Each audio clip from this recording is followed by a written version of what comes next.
دعوت media YouTube channel, محبت کا پیغام، انسانیت کے نام۔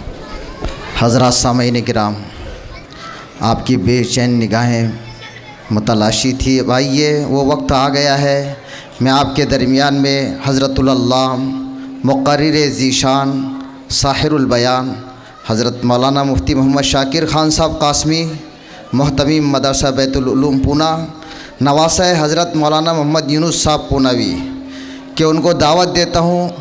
اور آپ کو یہ بتا دوں کہ ایسی شخصیتیں بڑی مشکل سے ملتی ہے کہ ڈھونڈو گے اگر ملکوں ملنے کے نہیں نایاب ہیں ہم، ڈھونڈو گے اگر ملکوں ملنے کے نہیں نایاب ہیں ہم، تعبیر ہے جس کی حسرت و غم، اے ہم نفس و خواب ہیں ہم۔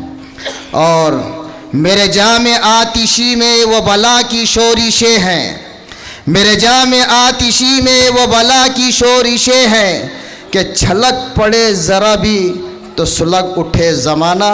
اور حضرت کی طرف سے آپ کے لیے ایک پیغام، یہ امت الجھنوں میں الجھی ہوئی ہے، ان کی گتھی کو سلجھانے کے لیے حضرت کی طرف سے ایک پیغام کہ ادھر آؤ، ادھر آؤ تمہاری زلف ہم آراستہ کر دے، ادھر آؤ تمہاری زلف ہم آراستہ کر دے، جو گیسو ہم سواریں گے کبھی برہم نہیں ہوں گے۔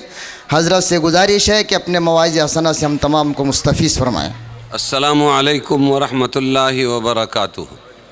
نحمدہ ونصلی علی رسولہ الکریم، اما بعد، اعوذ باللہ من الشیطان الرجیم، بسم اللہ الرحمن الرحیم۔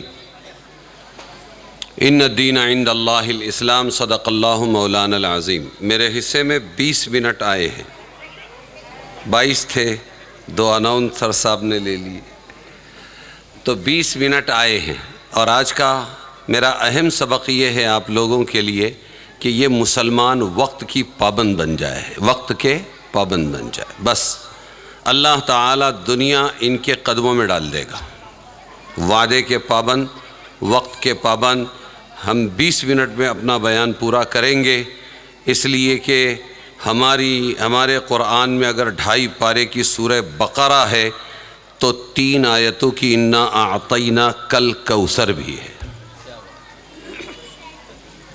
اور آمدم برسرے مطلب مولانا یونس صاحب کی جوتوں کی برکت سے یہ سیکھا کہ گاڑی گرم کرنے اور تمہیدات میں اپنا وقت برباد مت کرو، ڈائریکٹ مدعے پر آؤ۔ اب مدعا آپ سنتے جائیے۔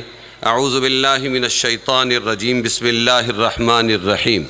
فانکحوا ما طاب لکم من النساء مثنی وثلاث ورباع وان خفتم الا تعدلوا فواحدہ۔ اللہ فرما رہا ہے، اللہ فرما رہا ہے، عورتوں کا اللہ فرما رہا ہے، مردوں کا اللہ اور کائنات کا اللہ فرما رہا ہے۔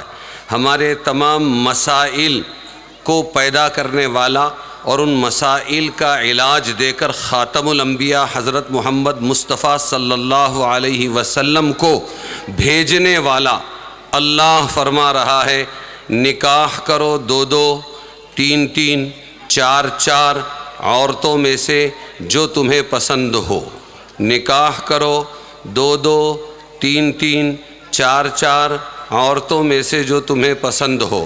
اے اللہ، انصاف نہیں کر پائیں گے تو پھر ٹھیک ہے، وَإِنْ خِفْتُمْ أَلَّا تَعْدِلُوا، اور اگر اندیشہ ہو کہ انصاف نہیں کر پاؤ گے فواحدہ، تو پھر ایک کر لو۔ اب اس کی تمہید جو شروع میں ہونی چاہیے تھے، مین مدعا سمجھ میں آنے کے بعد سمجھو۔ اللہ کے نبی کو برکتی نبی مت بناؤ، اللہ نے اللہ کے نبی خاتم الانبیاء حضرت محمد مصطفیٰ صلی اللہ علیہ وسلم کو ہماری تمام بیماریوں کا علاج دے کر بھیجا قرآن و حدیث کی شکل میں، اور پھر پریکٹیکل وہ علاج کیسے کیا جاتا ہے کر کے دکھانے کے لیے بتلایا۔ پھر ایک بار سنو، نبی کے نام کو چومنے والوں، نبی کی نعتیں گنگنانے والوں اور نبی کی سنتیں زندہ آباد کے نعرے لگانے والوں، زندگیاں نبی کے پورے طریقے سے خالی ہو چکی ہے۔ اسی لیے آج کا مسلمان پریشان ہوتا جا رہا ہے۔ یہ علاج تو کر رہا ہے، سکون کی تلاش کر رہا ہے، لیکن اس کی زندگی میں سکون نہیں ہے، اس لیے کہ نبی کو جو اللہ تعالیٰ نے نسخے دے کر بھیجا تھا قرآن و حدیث کی شکل میں اور نبی کی زندگی کی شکل میں، آپ صلی اللہ علیہ وسلم کو صرف ایک برکتی نبی سمجھ کے اس نے رکھ لیا، اور آپ کے فرامین کو بھی پڑھا لیکن برتنے کے لیے اس نے کوشش نہیں کی، اور سارے دکھوں کا مداوع تلاش کرتا پھر رہا ہے ساری دنیا کے ڈاکٹروں کے پاس، اور انسان ہے کہ غرقاب ہوا جاتا ہے اور پانی ہے کہ تیزاب ہوا جاتا ہے۔ اس کا کوئی مسئلہ حل ہو کے دیتا نہیں ہے، نہ جسمانی مسائل، نہ جسمانی بیماریاں ختم ہو رہی، نہ روحانی بیماریاں ختم ہو رہی، نہ ذہنی ٹینشن دور ہو رہے ہیں، نہ معاشی حالت درست ہو رہی ہے، نہ سیاسی اس کے مسائل حل ہو رہے ہیں۔ کیوں؟ اس لیے کہ اس نے نبی کے طریقے کو چھوڑ دیا، نبی کو ایک برکتی نبی سمجھا، نبی کو ایک مذہبی نبی سمجھا، نبی کو ایک مذہبی رہنما سمجھا، لیکن اس نے اللہ کا بھیجا ہوا ڈاکٹر تسلیم نہیں کیا، آپ کے نسخوں کو نہیں اپنایا۔ آپ کو آج یہ طے کرنا پڑے گا، میرے ہر مرض کی دوا صلی علی محمد نہیں، صرف میرے ہر مرض کی دوا رسول صلی اللہ علیہ وسلم کا بتایا ہوا طریقہ۔ ہاں تو میں نے سٹارٹ جو کیا اسی کو لے لوں کہ اللہ تعالیٰ قرآن پاک میں کہتے ہیں ہم نے آدم کو پیدا کیا، آدم کی بے چینی تھی اور آدم کے اندر سکون نہیں تھا اور آدم پریشان تھے، آدم انسیت کی تلاش میں تھے، تو ہم نے آدم کی پسلی سے ان کی بیوی حوا کو پیدا کیا۔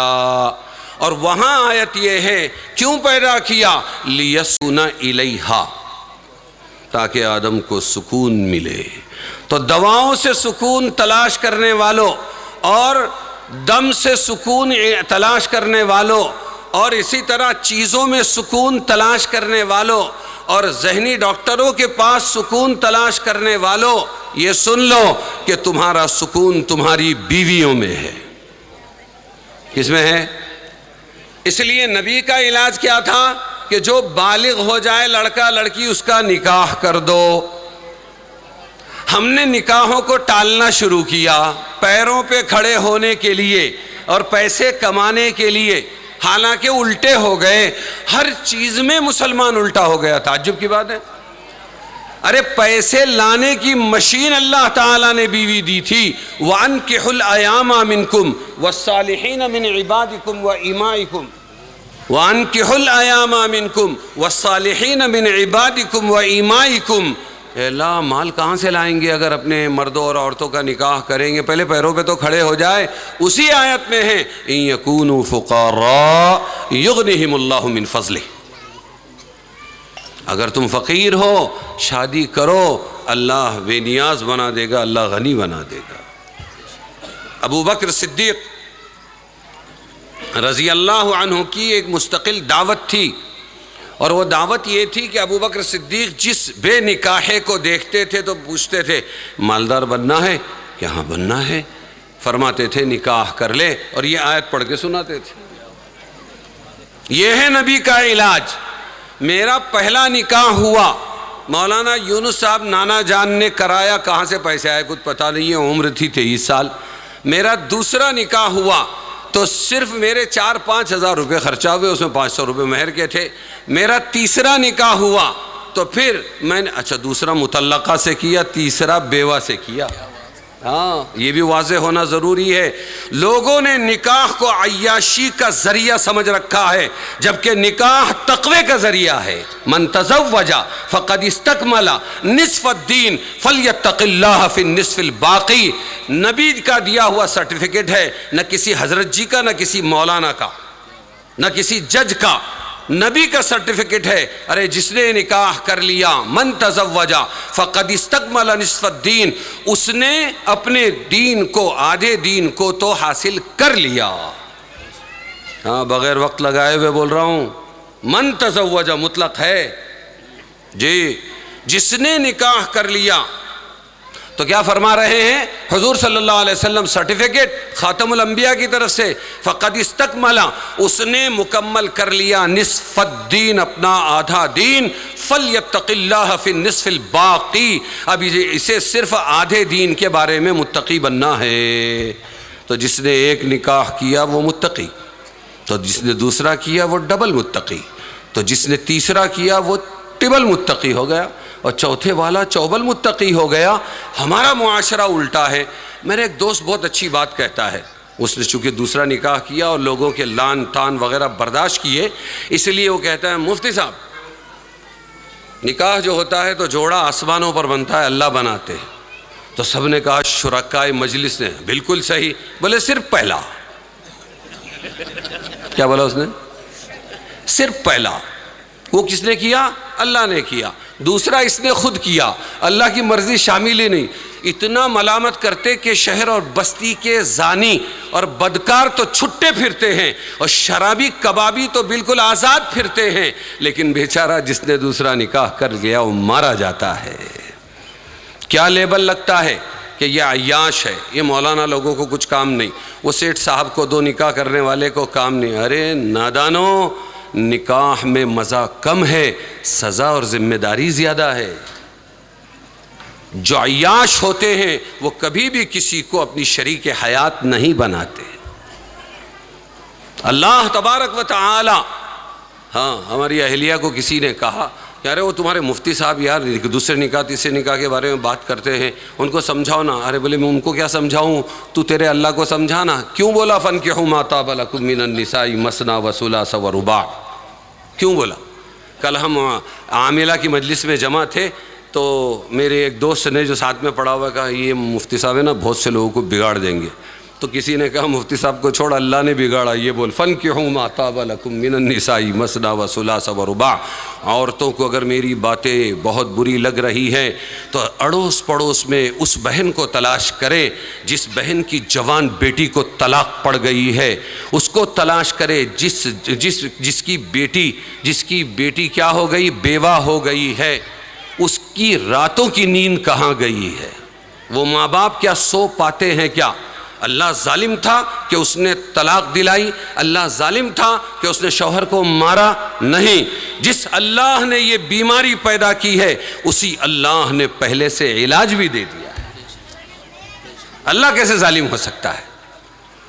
مجھے صرف یہ کہنا ہے اسی ایک مثال کو ذرا سمجھا کر کہ یہ نبوی علاج تھا معاشرے کو گندگی سے پاک کرنے کا، عورتوں کو عزت کی روزی کھلانے کا، اور اپنے حق کے کپڑے پہنانے کا، اور اسی طرح معاشرے میں گندے آوارہ لوگوں سے اور ان کی حرام آنکھوں سے اپنی بہو بیٹیوں کو بچانے کا، اور اسلام چھوڑ کر وقت کی ضرورت، جسم کی ضرورت پوری کرنے کے لیے اسلام چھوڑ کر دوسروں کے ساتھ جانے کا اگر کوئی علاج تھا تو وہ یہ تھا فَانكِحُوا مَا طَابَ لَكُم مِّنَ النِّسَاءِ مَثْنَىٰ وَثُلَاثَ وَرُبَاعَ۔ ہم نے وہ علاج نہیں اپنایا۔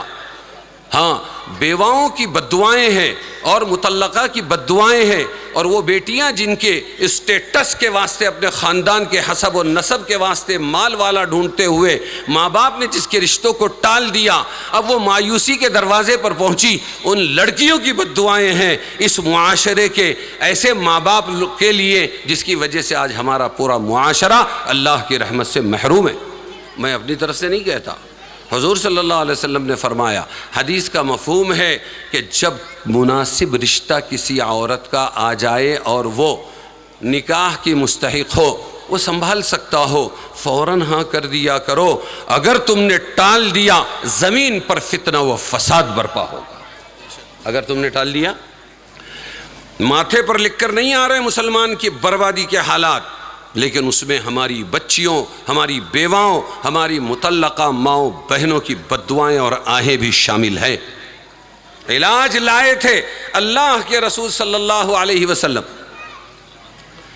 لیکن اس علاج کو ہم نے اس لیے نہیں اپنایا، جہاں اپنی ضرورت تھی ایک بیوی کی وہاں 10 20 لڑکیاں دیکھی اور رشتے ہم نے بھیجے، ڈیٹا بھیجا، سب کچھ بھیجا، اور جیسے ہی ہمارا ایک بندوبست ہو گیا اب اللہ کی بندیوں سے ہم نے صرف نظر کیا، کوئی چھیڑے بھی تو ہم موضوع کو چھیڑنے تیار نہیں ہیں، کیوں؟ اپنا کام چل رہا ہے، تو پھر اللہ کی بندیوں کا کون ذمہ دار؟ اس لیے میں اکثر بیانوں میں یہ بات کہتا ہوں، ہمارے مفتی رفیق صاحب کے بارے میں بھی ابھی کلپ چل رہی ہے، وہ اٹھے اور ایک جلسے میں کہنے لگے، ہمارے کوکن کے بہت اچھے دوست، بہت اچھا سسٹم، ان کے رپورٹر نے کہا کہ ماشاءاللہ اسی بستی کی 700 بیواؤں کو ہماری جو انجمن دردمندان ہے وہ کیا دیتی ہے؟ وہ مہینے کا راشن دیتی ہے، 700 روپیہ، 1000 روپیہ۔ میرا نمبر آیا بیان کا، میں نے کہا مفتی رفیق صاحب بہت اچھا کام کر رہے ہیں، میں سراہتا ہوں، لیکن جو مایوس ہے ان عورتوں، ان بیواؤں مطلقہ کو تو راشن اور کپڑے دیتے رہے، لیکن جو ابھی نکاح کر سکتی ہے ماؤں بہنوں سے خود کہے، اور میں آج کہہ رہا ہوں کہ مائیں بہنیں تشکیل کریں اور ان کا ذہن بنائے کہ اے اللہ کی بندی، اے میری پیاری بہن، کا بھیک کی روٹیوں پر زندگی گزارتی ہے، تو شوہر کر لے اور عزت کی زندگی گزار، اپنے گھر کے اندر رانی بن کر زندگی گزار، نہ بھائی پر بوجھ بن، نہ کسی انجمن پر بوجھ بن، نہ کسی سیٹھ صاحب کے ٹکڑوں پر پل۔ اللہ نے تیرے لیے راستہ کھلا رکھا ہے، تو خود اس کے لیے تیار ہو جا اور خود کھا اور خود اپنا پہن اور دوسروں کو کھلانے والی بن جا۔ اس پر اللہ تعالیٰ نے 700 بیواؤں کا نکاح کرا دیا اس بیان پر، الحمدللہ، آسام کے فساد کے بعد۔ جی یہ دعوت ہے، اور دعوت اگر تم آسمانوں میں بھی بیان کرو گے تو اس کا اثر ظاہر ہو کر رہتا ہے۔ تو یہ اللہ کے نبی کا علاج ہے ہمارے معاشرے کی غریبی دور کرنے کے لیے، بے سہارگی دور کرنے کے لیے، بیواؤں کو بھیک سے بچانے کے لیے، اور اسی طرح مطلقہ کی آہوں سے بچنے کے لیے، بھائیوں پر بوجھ نہ بننے کے لیے، اور ننندوں بھاوجوں کے جو جھگڑے ہیں وہ ختم کرنے کے لیے، اور گندے لوگوں کی گندگی سے ہمارے معاشرے کو پاک کرنے کے لیے اللہ کے نبی کے علاج لائے تھے۔ وہ شوہر دیا کرتے تھے، وہ راشن نہیں دیتے تھے۔ ہاں یہ گھڑی نہیں چلا، ہاں اب آیا 55 منٹ باقی ہے۔ اللہ کے نبی صلی اللہ علیہ وسلم یوں بیٹھتے اور اپنے پاس جو نئے مسلم ہوتے ان کو کہتے، اے تو نکاح کیوں نہیں کر رہا؟ اللہ کے نبی آپ کی مجلس چھوڑنا نہیں چاہتا، اور پھر مجھے کون دے گا، میرے پاس کیا ہے؟ فرماتے، چپ بیٹھ جاتے، پھر پوچھتے ہیں تو نکاح کیوں نہیں کر رہا؟ ہم لوگ دامن بچاتے ہیں نا، اس لیے اللہ کے نبی کا یہ عمل پیش کر رہا ہوں۔ ہم بولتے نہیں بھائی کسی کے لفڑے میں مت پڑنا، بعد میں نسترنے کو اپنے کو جانا پڑتا۔ ہاں تو جو مصیبتیں آپ کے مقدر میں ہیں وہ اس لائن سے نہیں تو دوسری لائن سے آپ کے پاس آ کے رہے گی، تو کسی کا بھلا کرو نا۔ تیسری مرتبہ جب پوچھا تو اس نے کہا بولو کیا کروں؟ اللہ کے رسول صلی اللہ علیہ وسلم بولے، وہ مدینہ کے اندر فلانے قبیلے کے فلانے خاندان میں گھر میں ایک عورت ہے، جا کے پیغام دے دے۔ وہ گئے اور جا کر انہوں نے کہا کہ اللہ کے نبی نے مجھے بھیجا ہے آپ کی بیٹی کے پیغام کے لیے۔ وہ خوش ہوئے کہ اللہ کے نبی نکاح کرنا چاہتے ہیں، داماد بننا چاہتے ہیں۔ فوراً ان کی خوشی کو یہ بھاپ گئے، کہا نہیں آپ کو غلط فہمی ہوئی، وہ مجھے بھیجا ہے، میں آپ کی بیٹی سے نکاح کرنا چاہتا ہوں۔ وہ مطلقہ تھی، یہ بیوہ مجھے تحقیق نہیں ہے، لیکن یہ کالے کلوٹے غریب ضرور تھے۔ ماں باپ نے دیکھا، آپس میں مشورہ کیا، حکم نبی ہے تو ماننا پڑے گا، ایمان چلا جائے گا، اور اگر رائے نبی ہے تو جا کر بولیں گے نہیں ہم نہیں کرنا چاہتے، ہماری بیٹی کی زندگی برباد ہو جائے گی۔ اندر سن رہی تھی ان کی بیٹی، اس نے کہا ابا اللہ کے نبی نے جب بھیجا ہے فوراً ہاں کر دو، مجھے امید ہے کہ میرا اللہ میرا رسول مجھے ضائع ہونے نہیں دیں گے۔ میں نے مانا ہے، یہ کالا حسن میں بھی ماند ہے، بھیجنے والا تو ابا 14ویں کا چاند ہے۔ راوی لکھتے ہیں نکاح ہو گیا، اس کے پورے خاندان میں اس سے زیادہ خوشحال اور مالا مال میں نے کوئی عورت نہیں دیکھا۔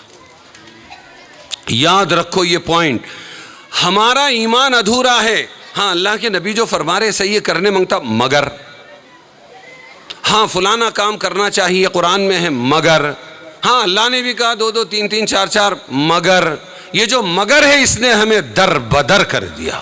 مگر نے کیا کیا؟ ہمارا ایمان ادھورا ہے۔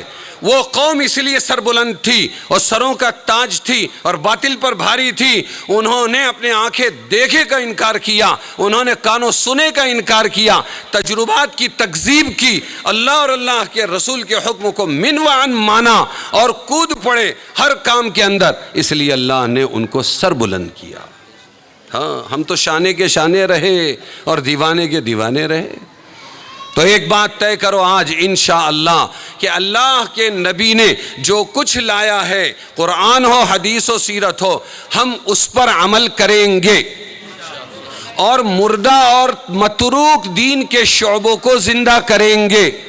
اور میں ماؤں سے یہ انشاءاللہ قبول کروانا چاہتا ہوں کہ تم آج سے جس بیوہ بہن کو یا جس مطلقہ بہن کو نکاح کے مستحق سمجھو گی، تم ان کی تشکیل کرو گی، اور آپ اپنے مردوں، یہ مرد اپنی گھر کی عورتوں کو اس شعبے کی زندہ کرنے کی فکر دلائیں گے۔ بولو انشاءاللہ جی، اس پر پوچھے گا اللہ تبارک و تعالی، یہ بہت ضروری ہے۔ تو یہ تو میں نے ایک مثال آپ کے سامنے پیش کی، اور وہ اس لیے پیش کی کہ لوگوں کا ذہن ادھر جاتا ہی نہیں۔ ببو نے کیلی تیا می کیلی والی بات ہے، بس سب لوگ ایک دوسرے کے بھیڑ چال چل رہے ہیں کہ حضرت کو جو پسند ہے وہی بیان ٹھوکو، اللہ کیا فرما رہا ہے وہ مت بولو۔ اسی سے تو مرے ہم، منہ دیکھے بیانات کے ذریعے نہیں، ہم تو وہ کہیں گے جو اللہ کہہ رہا ہے اور جو اللہ کا رسول کہہ رہا ہے۔ ارے آج سنو صحیح، تم نے مفتی شاکر سے آج بیان سنا، لوگ سنانا بھی نہیں پسند کرتے، اتنے ڈرتے ہیں جی۔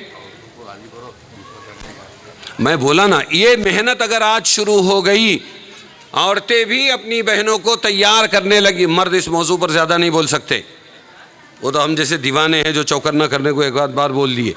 ہاں، اور مرد بھی اگر یہ ذہن میں یہ رکھیں کہ اے اللہ تیری بندیوں کو بھلا کر دے اور ان کو ایمان پر بچا۔ ہمارے مفتی صاحب سمجھانے لگے، 1 منٹ رہ گیا، ہمارے مفتی صاحب سمجھانے لگے کورٹ میں اور کچہری میں، ارے ایمان چلا جائے گا، آخرت برباد ہو جائے گی، کیوں دوسروں کے ساتھ جاتی ہے؟ جب پوری بات ہوئی تو اس نے کہا کہ تم نے ایمان مجمل اور ایمان مفصل لاشعوری میں مجھے رٹا دیا تھا، آج اس کی تفصیل و تشریح بیان کر رہے ہو، جب تیر کمان سے نکل چکا ہے، تم لوگ میرے پاس آ کے مجھے کیوں نہیں سمجھائے؟ نہیں، میں نے نیت باندھ لی ابھی جی، تو تم لوگ جو ہے، تم نے مجھے پہلے آ کے کیوں نہیں سمجھایا؟ اس لیے ان علماء کرام سے پھر گزارش کروں گا کہ ہم اب یہ چھوٹوں کے مکتب ہو گئے بہت اچھے، بڑی عورتوں کو، جوان کالج کی بچیوں کو اور اسکولوں کی بچیوں کو، ان کے بھی جوڑوں کی فکر کرو، ان کو ایمان مجمل و مفصل کے تشریحات سمجھاؤ، اس سے پہلے کہ یہ نکل کر چلی جائیں۔ اگر پہلے یہ کام کر لیا گیا تو انشاءاللہ آگے کی نوبت نہیں آئی۔ بھائی کریں گے نا انشاءاللہ؟ اللہ تعالیٰ عمل کی توفیق عطا فرمائے۔ وآخر دعوانا ان الحمدللہ رب العالمین۔ دعوت میڈیا یوٹیوب چینل، محبت کا پیغام، انسانیت کے نام۔